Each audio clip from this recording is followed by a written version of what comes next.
Welcome to Dark Horizon Creations. I'm Mike.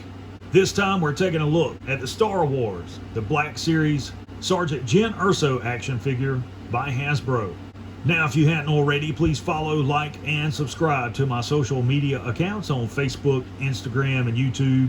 Don't forget to hit that bell icon so you get a notification of when I post new content. Alright, so today we're taking a look back at the Black Series Jyn Erso. This is the Rogue Friday edition of Jyn that was first released after the figure was unveiled at San Diego Comic-Con. There was an SDCC exclusive version. The only difference between this and the SDCC version is the packaging. Speaking of the packaging, Black Series window display box, I really do like this. I like how the tray slides out. I like the red insert in the background with the black box. I like the grayscale artwork in the lower right. The lower left, it says Sergeant Jyn Erso. Now, I want to address that for just a moment because many of you may not realize why that's there.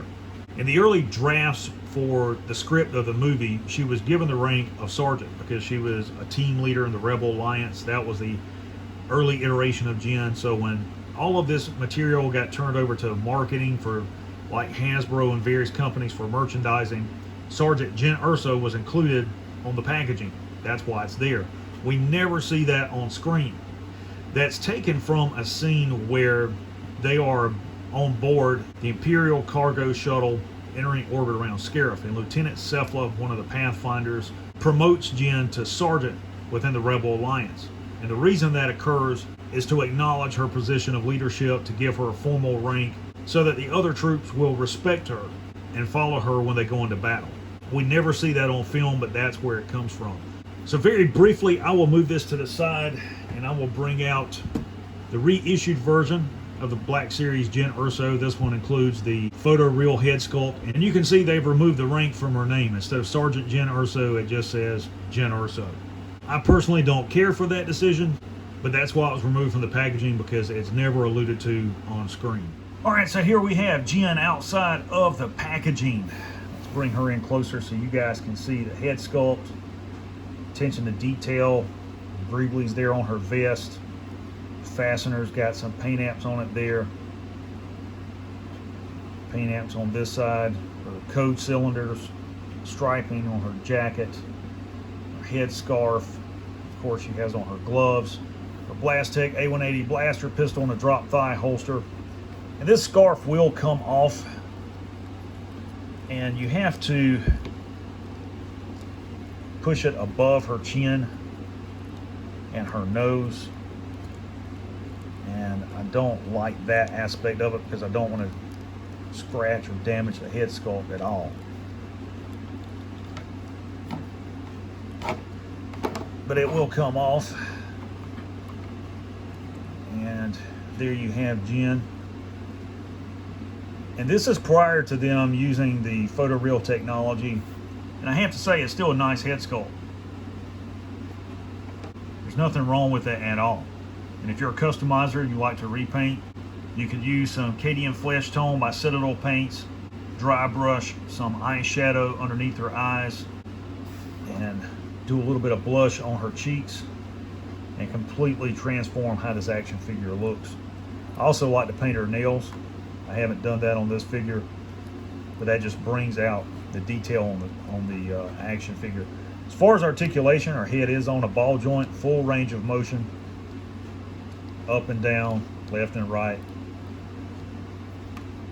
Forward and lateral movement at the shoulder, bicep rotation.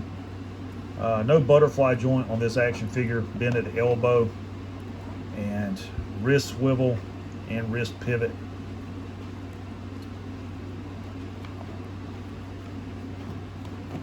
Torso's on a ball joint, and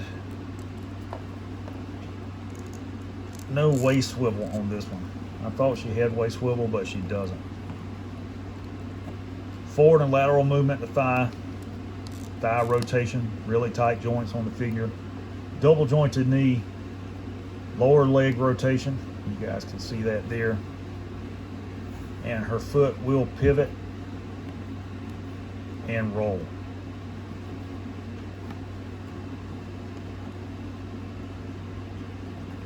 So just a really nice looking figure. And the vest will come off if you want to take it off. It is a separate piece. I just prefer to leave it on, but I don't care for the headscarf. I plan to replace that with a soft goods headscarf. Let's talk about accessories. She does include her A180 blaster pistol. You guys can see the attention to detail there. Silver paint apps on the barrel. A lot of molded detail on this blaster. And the blasters in Rogue One, particularly Jyn's and Cassian's, were meant to be modular weapons. I remember reading something when it was first released about that, and her blaster will convert into a sniper rifle or a carbine. Now for comparison, here is the Kmart exclusive Deluxe Jyn Erso. I repainted that head sculpt. That's a really cool looking action figure. I do like it. And last of all, here is the updated Black Series Jyn Erso with the photoreal head sculpt. And in all honesty, I don't really like it that much. There are some better paint apps on the vest, jacket, and boots, but the head sculpt itself isn't as nice as I thought it was going to be. The paint apps just aren't that great. Overall, it's an awesome action figure. If you're a collector, you definitely want to pick this one up, if for no other reason than to say that you have the original release Black Series Jyn Erso in hand. For those of you who like to customize, you have an awesome opportunity to repaint the head sculpt to make it more lifelike and realistic and to match the appearance of Felicity Jones on screen. So there you have the Star Wars, the Black Series Jyn Erso action figure by Hasbro.